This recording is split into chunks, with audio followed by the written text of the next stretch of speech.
श्री स्वामी समर्थ. नमस्कार मंडळी. तर लवकरच मार्गशीर्ष महिन्याला सुरुवात होणार आहे आणि मार्गशीर्ष महिन्यामध्ये अनेक स्त्रिया हे व्रत करतात. तर हे व्रत अगदी मनोभावे आणि नियम पाळून आपण हे व्रत केलं तर या व्रताचं आपल्याला संपूर्ण फळ मिळतं. त्यामुळे हे मार्गशीर्ष व्रत करणाऱ्यांनी हे जे काही मी नियम तुम्हाला यापुढे सांगणार आहेत तर त्या नियमांचं पालन करून तुम्ही जर हे व्रत केलं तर तुम्हाला या व्रताचं संपूर्ण फळ मिळेल. तर हे नियम कोणते आहेत हे जाणून घेण्यासाठी हा व्हिडिओ शेवटपर्यंत नक्की पहा. पण त्याआधी तुम्ही चॅनेलवरती नवीन असाल तर चॅनेलला नक्की सबस्क्राईब करा. लगेचच आजच्या व्हिडिओला सुरुवात करूयात. मार्गशीर्ष महिन्यात प्रत्येक गुरुवारी लक्ष्मी व्रत केलं जातं. हे व्रत कोणीही कुमारिका, सवाष्ण स्त्रिया किंवा पुरुष सुद्धा हे व्रत करू शकतात. शास्त्रीय व्रतांपैकी मार्गशीर्ष गुरुवारचं हे लक्ष्मी व्रत असून या व्रताची देवता नारायणासमवेत देवी लक्ष्मी आहे. शिवाय देवी लक्ष्मीनं पद्मपुराणात सांगितलं आहे की जो कोणी माझे हे व्रत नित्य नेमाने करेल तो सदैव सुखी आणि समाधानी राहील. आपल्या हिंदू धर्मात मार्गशीर्ष हा एक अत्यंत पवित्र महिना आहे.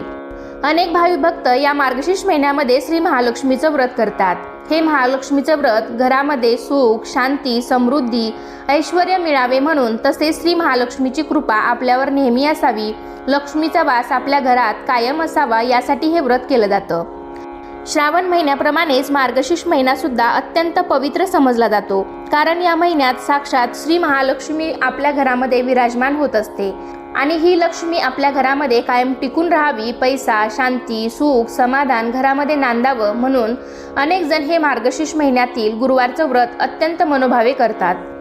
मार्गशीर्ष महिन्यात प्रत्येक गुरुवारी हे व्रत केलं जातं. माता लक्ष्मीची मनोभावे पूजा करून माता लक्ष्मीला नैवेद्य अर्पण केला जातो. पूजा झाल्यावर श्री महालक्ष्मीची व्रतकथा आवर्जून वाचली जाते. त्याचबरोबर अनेक जणांना प्रश्न पडतो की ही पूजा नेमकी कधी मांडावी, सकाळी की संध्याकाळी. खरे तर ही पूजा तुम्ही सकाळी शक्य होईल तितक्या लवकर स्वच्छ स्नान करून ही पूजा तुम्ही मांडू शकता. पण अनेक जणांना ही पूजा सकाळी करायला जमत नसेल. काही जणांना भरपूर कामे असतात, बरेच जण जॉब करतात किंवा काही स्त्रिया सुद्धा जॉब करतात. तर काही कारणास्तव जर तुम्हाला सकाळी ही पूजा मांडायला जमत नसेल तर मग तुम्ही शक्यतो दुपारी 12च्या आत सुद्धा ही पूजा करू शकता.